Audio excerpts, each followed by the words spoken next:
5월 17일 수요일 새벽 예배 하나님 앞에 드리시겠습니다. 사랑하는 하나님 아버지 감사합니다. 하나님 이 5월이 우리에게 주시는 하나님의 은혜의 계절인 줄 믿고 고백합니다. 사랑하는 하나님 아버지 이 5월을 보내고 있는 사랑 우리들을 교회 모든 성도들 가운데 하나님의 놀라운 회복을 경험하게 하여 주옵소서. 하나님 몸이 아픈 분들이 회복되는 것들을 하나님 한 가정 가운데 또 회복되는 것들을 보게 해주시고 또 경제적인 어려움들을 또 해결되는 가정들을 보게 해주시고 또 한 가정 한 가정 하나님의 손으로 그 가정들을 만지시고 회복하시는 그 은혜를 만날 수 있게 해주셔서 감사합니다. 사랑하는 하나님 아버지 계속해서 이 5월 가운데 하나님 은혜의 계절을 우리가 보게 하시고 하나님 우리 성도들 삶 가운데 하나님 치료하시고 회복하시고 일으켜주시는 놀라운 은혜를 볼 수 있도록 주님 도와주옵소서. 무엇보다도 성령 하나님 이 하나님 5월에 성령 강림 주일이 있는 이 5월에 성령 하나님의 하나님 임재와 통치를 간절히 구합니다. 오셔서 우리 가운데 자정하여 주시고 우리를 다스려 주옵소서. 아버지의 뜻을 이루어 주시고 우리 주 예수 그리스도께서 십자가에서 다 이루신 그 아름다운 일을 이 땅 가운데 주님 이루어 주옵소서. 오늘 하루도 우리 주의 성령님을 깊이 의지하며 살아가는 복된 하루 되게 해주십시오. 사랑하는 예수님의 이름으로 감사하며 기도합니다. 아멘. 찬송가 337장 찬양 들으시겠습니다. 찬송가 337장입니다.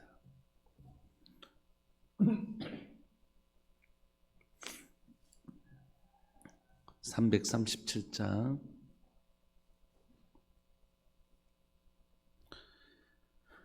내 모든 시험 무거운 짐을 주 예수 앞에 아뢰이며 근심에 쌓인 날 돌아보사 내 근심 모두 맡으시네.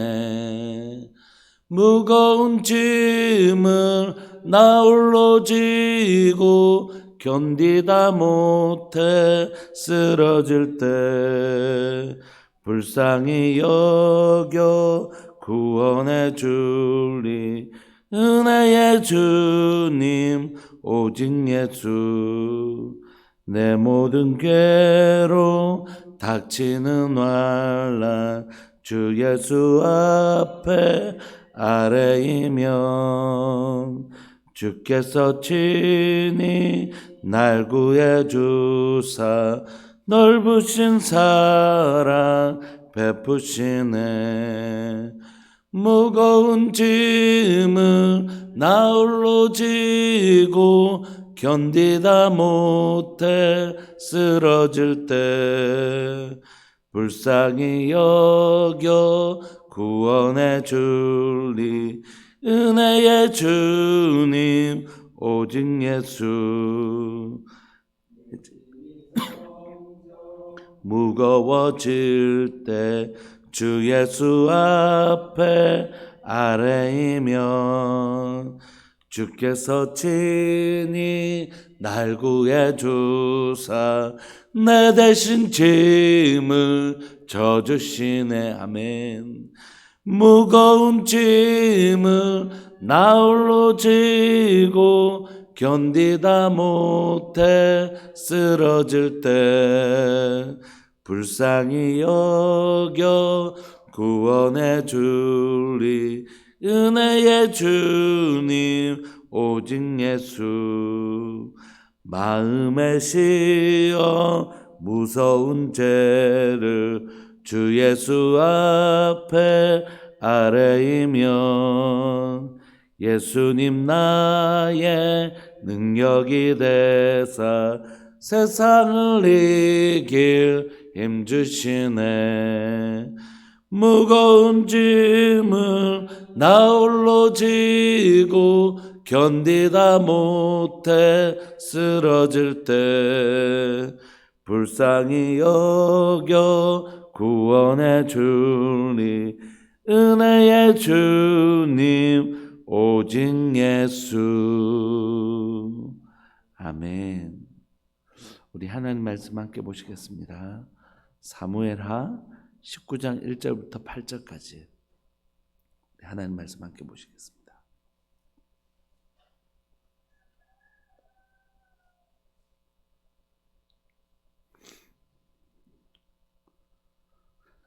우리 한 목소리를 읽으실까요? 사무엘하 19장 1절부터 8절까지 한 목소리를 읽으시겠습니다. 시작.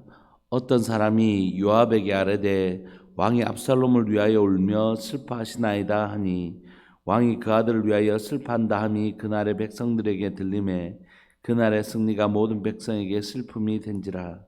그날의 백성들이 싸움에 쫓겨 부끄러워 도망함 같이 가만히 성읍으로 들어가니라.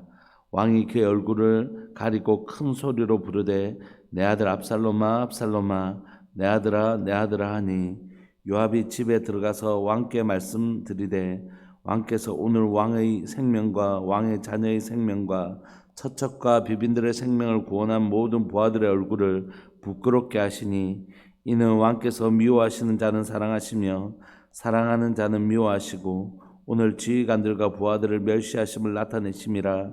오늘 내가 깨달았으니 만일 압살롬이 살고 오늘 우리가 다 죽었다면 왕이 마땅히 여기실 뻔하였나이다. 이제 곧 일어나서 나가 왕의 부하들의 마음을 위로하여 말씀하옵소서. 내가 여호와를 두고 맹세하옵나니 왕이 많이 나가지 아니하시면 오늘 밤에 한 사람도 왕과 함께 머물지 아니할지라. 그리하면 그 화가 왕이 젊었을 때부터 지금까지 당하신 모든 화보다 더욱 심하리이다 하니 왕이 일어나 성문에 앉음에 어떤 사람이 모든 백성에게 말하되 왕이 문에 앉아 계신다 하니 모든 백성이 왕 앞으로 나오니라. 이스라엘은 이미 각기 장막으로 도망하였더라. 아멘. 오늘 이 구절은 다윗이 이제 압살롬에게서 그 전쟁에서 승리하고 요압이 압살롬을 죽이고 나서 이제 이 전쟁에는 승리했지만 압살롬이 죽었다는 소식을 들은 다윗의 반응과 그 다윗의 모습에 대한 요압의 반응들이 등장합니다. 여러분들은 오늘 이 본문을 읽으시면서 무슨 생각이 드셨습니까? 저는 이 본문을 이렇게 많이 우리가 읽지 않습니까? 읽을 때 요압의 행동에 대한 이해가 좀 있었어요. 요압이 그랬구나. 다윗이 전쟁에서 이겼는데 다윗이 이렇게 자신의 아들 압살롬이 죽은 건 너무 속상하고 아픈 마음이겠지만 그걸 모든 백성들 앞에 그리고 그 전쟁을 이기기 위해서 목숨을 바친 사람들 앞에서 이렇게 울고 막 이렇게 했을 때 그 전쟁에 나간 사람들은 요압과 같은 마음을 가질 수 있었겠다. 우리가 목숨을 걸고 이 전쟁을 싸워서 이겼더니 오히려 이긴 것이 다윗에게 슬픔이 되어서 그럼 우리 졌어야 되나? 우리는 이 전쟁에서 그러면 우리가 패배했어야 되나? 뭐 이런 생각을 할 수 있었겠다. 뭐 이런 생각을 요압이 가지고 있던 생각에 대해서 그럴 수도 있겠다 이런 생각을 한 적이 있습니다. 그러나 오늘 이 본문을 잘 살펴보면 그렇지 않다는 걸 우리가 알 수 있어요. 요압이 얼마나 악한 자이고 요압의 말이나 요압의 행동이 얼마나 원래부터 이 요압이라는 사람은 굉장히 악한 사람이었는데 이 요압의 행동이나 말이 얼마나 악한 것이고 왜 다윗이 결국 이렇게 할 수밖에 없었는가 그런 것들을 우리가 좀 살펴보려고 합니다. 1절에 보시면 어떤 사람이 요압에게 아뢰되 왕이 압살롬을 위하여 울며 슬퍼하시나이다 하는 소식을 들은 것이 물론 이건 모든 사람들 앞에서 다윗이 그 슬픔을 감추지 않았습니다. 아들이 죽었다는 그 슬픔을 다윗은 감출 수가 없었고 그 전쟁에 승리했음에도 불구하고 그는 이 슬픔을 다 표현하고 있는 것이죠. 이 슬퍼한다는 왕이 아들을 슬퍼한다는 말이 그날에 요압에게 뿐만이 아니라 백성에게 들림에 그 백성들이 이 전쟁의 승리에서 막 기쁨이 되지 않고 모든 백성에게 슬픔이 됩니다. 사실 여러분 요압이라는 사람은 어떤 사람이었냐면 다윗이 초창기에 아직 남유다 북이스라엘의 통일 이스라엘 왕이 되기 전에 북이스라엘 장수를 다윗이 죽이지 말라고 언약을 맺었음에도 불구하고 자신의 동생이 그의 손에 죽었다는 이유로 그를 죽여버리잖아요. 다윗이 하나님 앞에서 그 북이스라엘을 품기 위해서 맺었던 언약이 있음에도 불구하고 그는 왕의 말이 무슨 말인지 상관없이 그는 자기 동생을 죽이는 원한을 풀기 위해서 죽여버린 사람이었습니다. 그에게 왕의 권위라는 건 없는 사람이었어요. 뿐만 아니라 이 요압은 또 어떤 사람이었냐면 오늘 이런 사태가 발생했던 기점이 밧세바 문제잖아요. 이건 틀림없이 말할 필요 없이 다윗의 죄입니다. 그죠? 다윗이 악한 죄를 지었죠. 다윗이 밧세바를 취하고 이 간음이란 죄를 범하고 또 신실한 자기의 군사를 죽인 건 말할 필요 없는 다윗의 죄악입니다. 그런데 요때 요것을 감당했던 사람이 누구냐면 또 요압입니다. 요압이 우리아를 죽일 때 다윗의 이 불법적인 명령, 악한 명령을 받아서 진행한 사람이 또한 요압입니다. 그러니까 요압은 왕의 명령을 어기기도 하고 왕의 권위를 무시하기도 하고 그래서 자기의 원수를 갖기도 하고 또 이 다윗이 죄를 범할 때 실제적인 이 우리아를 죽이는 일을 감당하기도 하고 또 오늘 본문에도 보면 분명히 압살롬을 죽이지 말라고 했잖아요. 여러분 전쟁을 이기고도 압살롬을 죽이지 않는 방법이 있었지 않습니까? 그런데도 이 사람은 왕의 명령 따위는 중요하지 않은 것이에요. 그 밑에 있는 신하도 당신이 내게 은 2,000개를 줄지라도 나는 왕의 명령을 어기지 아니하겠다고 한 게 그게 왕의 권위 아래 있는 사람들의 당연한 행동이잖아요. 근데 왕이 뭐라고 했든지 상관없다. 난 그를 죽여버리겠다 하고 죽입니다. 왜 그러냐면 그 전쟁에 그 상대의 왕을 죽이는 일은 그 전쟁에서 가장 큰 공로를 취하는 일이었거든요. 그러니까 그에게는 압살롬은 그냥 반역한 자의 괴수일 뿐이었습니다. 그래서 그를 죽임으로 자신이 이 전쟁을 승리한 사람이다. 내가 이 전쟁 승리했어. 라는 것들을 알리고 싶은 사람이었어요. 이전의 전쟁에도 요압은 보면 전쟁을 다 이겨놓고 마지막을 다윗을 초청합니다. 다윗에게 이 전쟁을 이제 바치는 장면처럼 보이지만 그 구절에도 보면 혹시라도 내가 이거 다 이겨버리면 이 전쟁은 요압이 이겼다 할까봐 제가 왕을 부른 겁니다. 이런 식으로 얘기를 해요. 요압은 철저하게 어떤 사람이냐면 자신이 높아지고 싶었고 자신에게 왕이 있음에도 불구하고 자신의 의사와 다르면 그것을 관철시키려고 하는 그가 왕이 되고 싶었던 사람입니다. 오늘 본문에도 정확하게 그런 요압의 성품이 드러나고 있고 이런 요압의 행동은 결국 나중에 반역자가 되고 스스로가 하나님 앞에 심판을 받는 자가 되는 것입니다. 오늘 또 이 악을 도모할 때도 함께했던 이 요압이 왕의 명령에도 불구하고 왕의 아들을 죽여버렸던 그건 왕이 결정할 수 있는 것이잖아요. 그럼에도 불구하고 왕이 뭐라고 말씀하셨든지 왕정 국가임에도 불구하고 왕이 뭐라고 했든지 상관없이 자신이 실제적인 왕 노릇을 하려고 하는 것입니다. 3절에 보시면 그날의 백성들이 싸움에 쫓겨 부끄러워 도망함 같이 가만히 성읍으로 들어왔습니다. 그러니까 이런 모습을 보면 언뜻 보기에는 다윗이 그래 목숨 걸고 싸운 사람들을 부끄럽게 만들면 되나 할 수 있지만 여러분 이 전쟁은 이방인들과의 전쟁 즉 아람이나 블레셋이나 아말렉과의 전쟁에서 이긴 게 아니에요. 이 전쟁은 누구와 싸워서 이긴 것이죠? 자기 백성들과 이스라엘 백성들 사이의 싸움이었고 그들과의 그 반란을 일으켰던 반역을 일으켰던 사람을 진압하고 온 것은 너무 다행스러운 일이지만 그 상대가 누구였냐면 다 우리 백성들이었다고. 다 이스라엘 백성들이었다고. 이걸 마치 막 개선 장군처럼 들어올 일은 아니었어요. 그런데 요압은 뭘 원했냐면 그 압살롬을 죽이고 내가 이 전쟁을 승리했다. 그래서 막 그 영광을 자기가 취하고 싶었고 막 개선 장군처럼 보통 블레셋을 이겼을 때 개선 장군처럼 들어오고 싶었다고요. 근데 그럴 만한 전쟁이 아니었어요. 이 전쟁은 동족 상잔의 진짜 비극이었잖아요. 아들이 아버지를 반역했고 그를 따르던 백성들도 다 이스라엘 백성들이었다고요. 8절에 보시면 왕이 일어나 성문에 앉으며 어떤 사람이 모든 백성에게 말하되 왕이 문에 앉아 계신다 하니 이제 그 백성들을 어쩔 수 없이 위로하기 위해서 나왔더니 이스라엘이 이미 각기 장막으로 도망할 만큼 그 사람들도 다 이스라엘 백성들이었다고요. 그러니까 어차피 이 전쟁은 전쟁에 이긴 건 다행이고 또 하나님께서 그렇게 하실 것이지만 이 전쟁으로 인해서 이스라엘 백성들을 얼마나 많이 죽었습니까?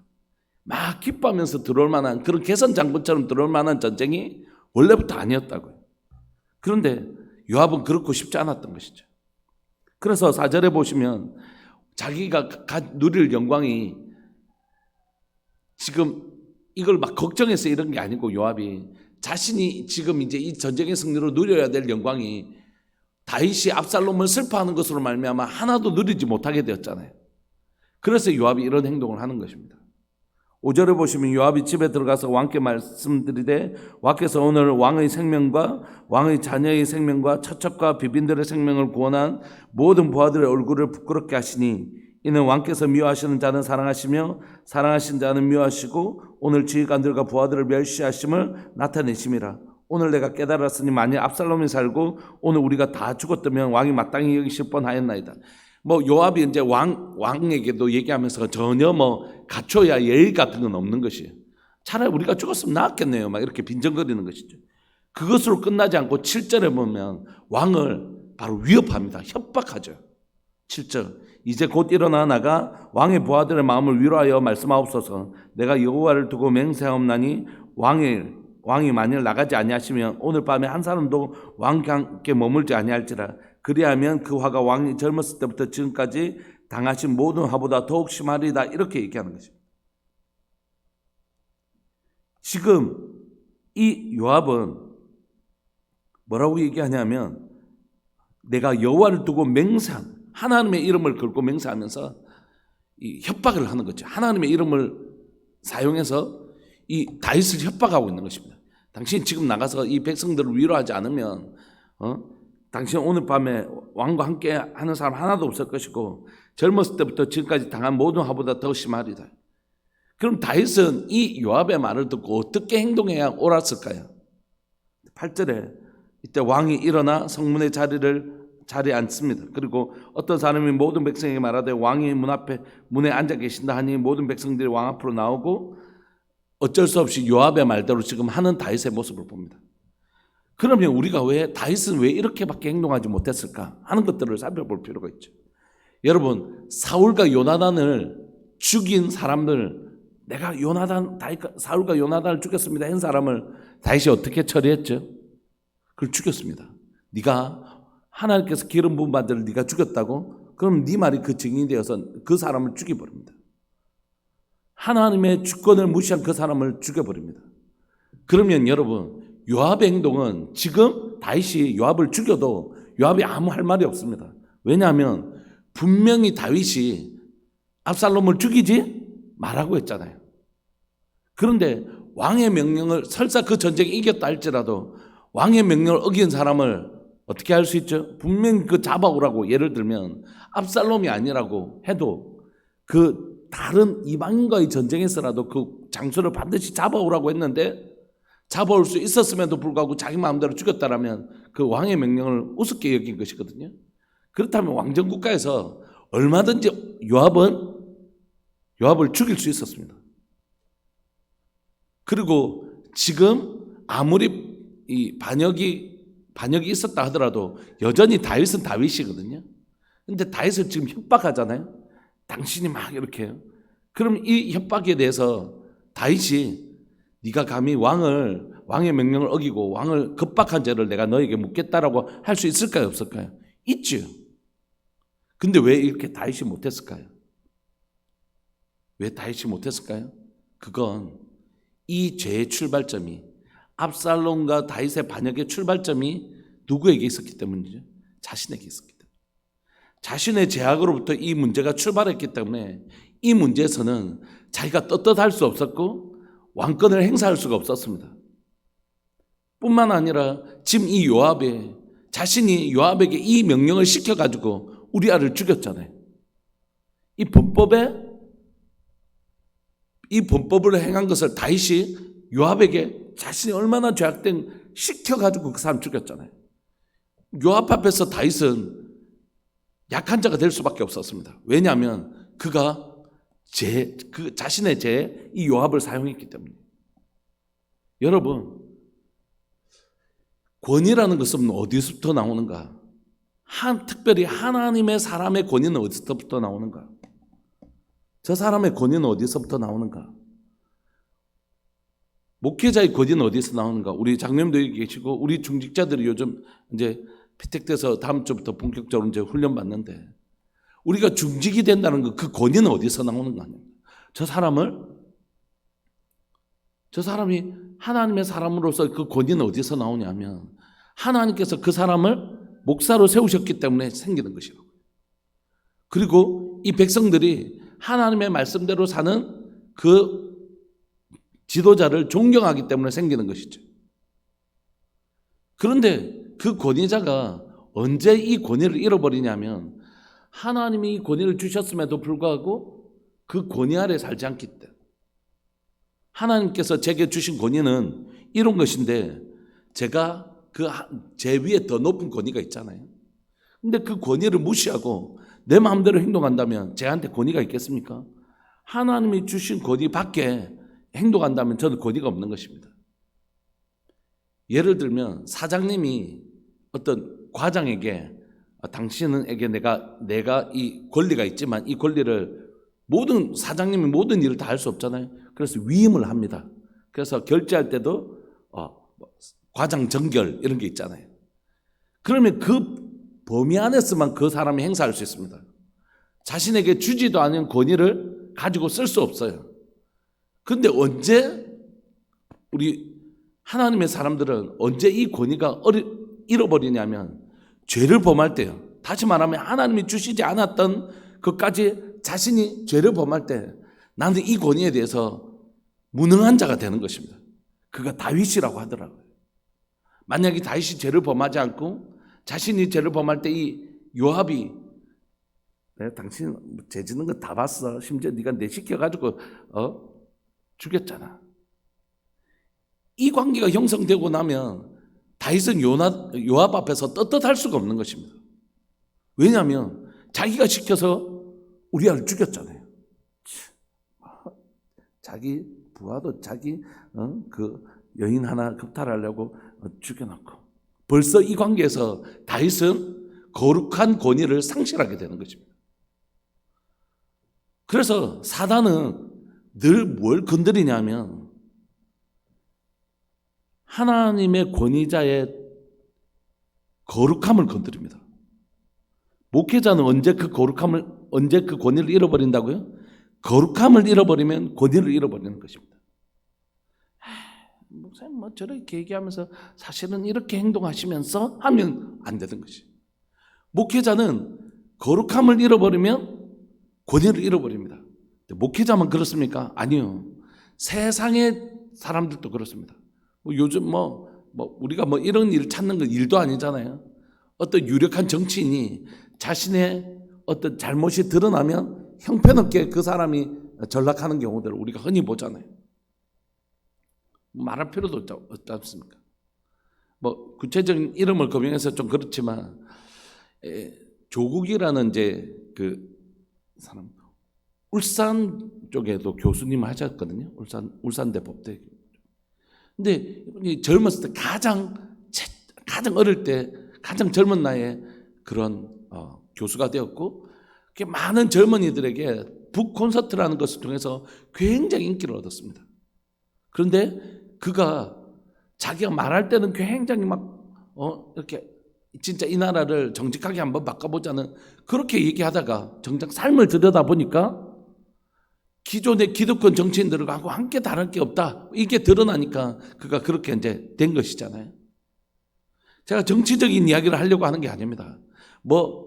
진보적 진영에 있는 사람만 그렇게 했습니까? 보수 진영에 있는 사람도 말할 필요도 없어요. 대통령도 드러나니까 탄핵이 되는, 그래서 감옥에 가는 것들 우리가 보고 있는데요. 세상도 그 사람이 거룩하지 않으면 그 권위가 실추되는 것입니다. 왕으로서, 대통령으로서 또는 그가 어떤 지위를 가지고 있더라도 그의 죄악이 드러나면 그가 감옥에 가는 신세가 되는 것이에요. 하물며 우리가 하나님을 믿는 우리에게 권위는 뭐냐면 철저하게 뭐로부터 나오냐면 거룩함으로부터 나오는 거예요. 요압이 악한 자인 건 말할 필요도 없어요. 이 사람은 결국 자신의 악한 대로 망할 겁니다. 그런데 왜 이 악한 자를 다윗은 다룰 수 없었는가 하는 것이죠. 왜냐하면 그가 죄를 지었기 때문입니다. 그리고 이 죄로 말미암아 이 지금 자기 백성들, 하나님의 백성들이 죽이며 피를 흘려야 되는 상황까지 왔다는 것이에요. 여기서 다윗이 무슨 자기 자랑이 이 전쟁에서 막 승리했다고 할 수 있겠습니까? 그리고 요압이 이렇게 거칠고 왕을 협박하는 말을 함에도 불구하고 다윗이 요압을 어떻게 하지 못합니다. 그가 죄의 약점을 잡혔기 때문입니다. 말씀을 마무리하고 싶습니다. 그리스도인은 언제 제일 약한가? 약할 때 약한가? 아니요. 그리스도인은 약할 때 강합니다. 돈이 없어도 괜찮습니다.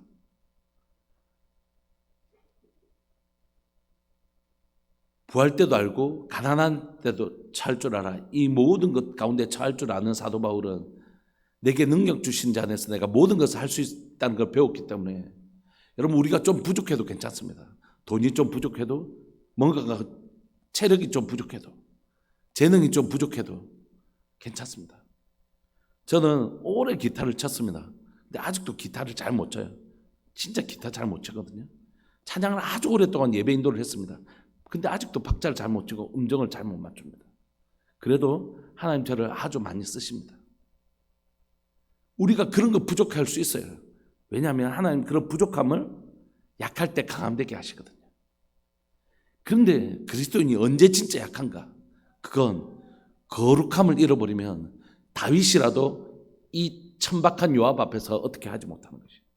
이 악한 요압 앞에서도 한마디 못하고 결국 그 요압의 말대로 나와서 백성들 앞에 이렇게 할 수밖에 없었던 다윗의 태도는 그가 거룩함을 잃어버렸을 때 다윗이 얼마나 초라한 사람이 될 수밖에 없었는지를 보여주는 것입니다. 사랑하는 여러분, 이 원칙에는 아무도 예외가 없습니다. 이 원칙에는 아무도 예외가 없습니다. 하나님이 쓰시는 그릇은 그 그릇, 은그릇이 아니고 거룩한 그릇, 깨끗한 그릇을 하나님 쓰십니다. 여러 번 말씀드리지만 이 컵 안에 물이 있을 때 이 물이 20년을 젊어주게 해주는 그 능력이 있는 물이라고 할지라도 그 안에 인간의 분비물을 막 배설물을 넣었다면 누가 그거 먹겠습니까? 아무리 능력이 있어도 더러워진 이 물은 아무도 먹지 않는 것이에요. 하물며 거룩하신 하나님의 거룩하신 백성들이 우리의 권위를 잃어버린 순간, 교회가 세상 가운데 권위를 잃어버리는 순간은 언제냐면 교회가 돈이 없거나 교회가 뭐 숫자가 작거나 이런 게 아니라 교회가 더 이상 거룩하지 못할 때, 성도가 세상을 향하여 더 이상 우리처럼 살아라 라고 말하지 못할 때, 세상을 향하여 그렇게 살면 안 돼, 너희나 잘 살아라 이렇게 말하면 우리는 끝이에요. 그렇게 살면 안 됩니다 여러분 할 때, 알겠어요. 어떻게 살아야 됩니까? 우리처럼 사세요. 우리처럼 살아야 됩니다 라고 얘기할 수 있을 때, 그때 교회는 권위가 있어지는 것이에요. 언제 목회자는 권위가 있습니까? 하나님의 말씀대로 전하고 하나님의 말씀대로 살려고 몸부림치는 모습이 있을 때, 완전할 수는 없지만, 사람이 완전할 수는 없지만 그 말씀대로 살려고 몸부림치는 것을 성도들이 누구든지, 우리 목사님은 말씀대로 살려고 하는 사람이 어떤 상황이야든 죄와 타협하지 않으려고 몸부림치는 사람이야 할 때 비로소 그 사람의 권위가 주어지는 것이라고. 교회는 그렇게 권위가 주어지는 것입니다. 그리고 그 거룩함을 잃어버리는 순간 다윗도 이런 사람이 되는 것이라고. 우리 시간 한번 기도하실까요? 하나님, 거룩해서 존경받는 리더십 되게 해주십시오. 오늘 다 이제 우리 장로님, 권사님, 또 우리 시문집사님, 또 시문집사님 피택되신 우리 송집사님 이렇게 오셨는데, 우리가 언제 진정한 리더십이 될 수 있냐면 거룩할 때요. 거룩할 때 그 사람이 권위가 있어지는 것이에요. 기도하실 때 하나님, 사랑하는 우리들 교회 목사인 저를 비롯해서 우리 교육자들 그리고 우리 중직자들 모두가 거룩함으로 존경받는, 거룩함으로 권위 있는 사람 되게 해주십시오.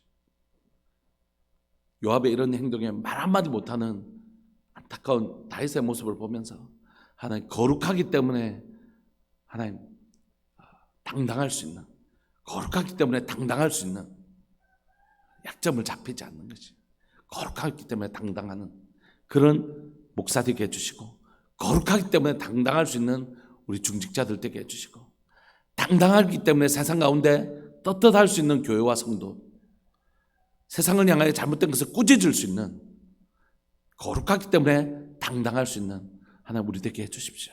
우리 시간 그렇게 우리 주님 앞에 그리스도인으로서의 당당함을 우리가 빼앗기지 않도록 주님 도와주옵소서. 주님의 이름을 크게 부르시면서 우리 간절히 기도하면서 나갑시다. 기도하시겠습니다. 주여, 살아계신 하나님 아버지, 역사하시는 하나님 아버지 감사합니다. 이 새벽에 하나님이 전쟁에 이겼지만 하나님이 이 다윗은 처음부터 이 전쟁은 다윗이 패한 전쟁이었습니다. 이겨도 지는 전쟁이었고 저는 전쟁이었습니다. 다윗의 죄로 말미암아 다윗은 이 전쟁 가운데 얻을 것이 하나도 없는 전쟁이었습니다. 이겨도 안 되고 져도 안 되는 그 전쟁 가운데 결국 그는 다윗 아들을 잃어버리고, 결국 그는 자신을 위협하고 협박하는 자신의 장수의 하나인 불과한 요압에게 마저 이 부끄럽고 수치스러운 하나님의 시간들을 보낼 수밖에 없었습니다. 사랑하는 하나님 아버지, 하나님의 사람은 하나님 거룩함을 잃어버리면, 하나님의 약점이 잡히면 하나님이여 수치스러울 수밖에 없음을 고백합니다. 다윗이라도 자신의 죄로 말미암아 아무런 왕으로서의 권위와 왕으로서의 하나님이여 아무런 하나님이여 그 당당함을 보일 수 없었던 것처럼, 하나님의 목회자가 거룩함을 잃어버리면 그 당당함을 잃어버릴 수밖에 없음을 고백합니다. 목회자가 죄와 타협하기 시작하면, 목회자가 하나님 죄에 대해서 넘어지기 시작하면 하나님 목회자는 그 당당함을 잃어버릴 수밖에 없고, 하나님의 교회 중직들이 하나님 정말 거룩함을 잃어버리면 하나님이여 우리가 성도와 세상 앞에서 하나님 당당할 수 없는 자, 하나님 우리는 결국 부끄러워서 하나님의 제대로 우리 말을 할 수도 없는 그런 사람이 되고 마는 것을 우리가 보았습니다. 다윗의 모습을 통해서 오늘날 하나님께서 교회를 통하여 원하시는 것이 무엇인지 주님 깨달아 알게 하여 주시고, 세상을 향하여 교회가 어떤 모습으로 살아야 될지 주님 말씀해 주셔서 감사합니다. 사랑하는 하나님, 세상을 향하여 거룩함 때문에 당당한 교회 되게 해 주십시오. 하나님, 세상을 향하여 거룩하기 때문에 당당하게 말할 줄 아는 하나님의 선지자적 하나님의 음성을 가진, 하나님 세상의 잘못된 것을 꾸짖을 수 있는 거룩함을 가진 교회, 바로 그런 교회 될 수 있도록 주님 도와주옵소서. 사랑하는 우리 성도들의 삶이 하나님 세상을 향하여 담대하게 말할 수 있는 하나님 사람 되게 해주십시오. 하나님 직장 생활하면서 하나님 내가 하나님 말씀대로 살겠다고 할 때 하나님 사람들이 얘기할 때가 있습니다. 저 다른 교회 다니는 김 집사는 안수 집사인데도 다 술 마시고 다 한다. 하나님 그런 얘기 우리가 듣지 않도록 주님 도와주십시오. 하나님 죄에 대하여 당당할 수 있고 거룩하기 때문에 당당할 수 있는 그리스도인들, 세상을 향하여 잘못된 것들에 대하여 당당하게 말할 수 있는 그리스도인들, 바로 우리가 될 수 있도록 주님 도와주옵소서. 오늘도 하나님 그리스도인에게 하나님 말씀하신다고, 하나님의 백성들에게 내가 거룩하니 너희도 거룩하라고 말씀하신 하나님, 우리 삶들 가운데 완전하지 못하지만 날마다 하나님 거룩하기 위하여 몸부림치는, 세상을 향하여 당당하기 위하여 거룩함으로 당당해지는 그런 우리들 될 수 있도록 주님 도와주옵소서. 오늘 또 우리를 붙드실 주님을 찬양합니다. 주님, 우리를 그렇게 살 수 있도록 우리의 삶을 지켜 보아여 주옵소서. 사랑하는 예수님의 이름으로 감사하며 기도합니다. 아멘. 오늘 또 우리 그렇게 살았으면 좋겠습니다. 우리가 거룩하기 때문에, 진리에 서 있기 때문에 당당한 사람들, 그렇게 될 수 있기를 간절히 바라고 소망합니다. 우리 함께 기도하면서 나갑시다. 기도하시겠습니다.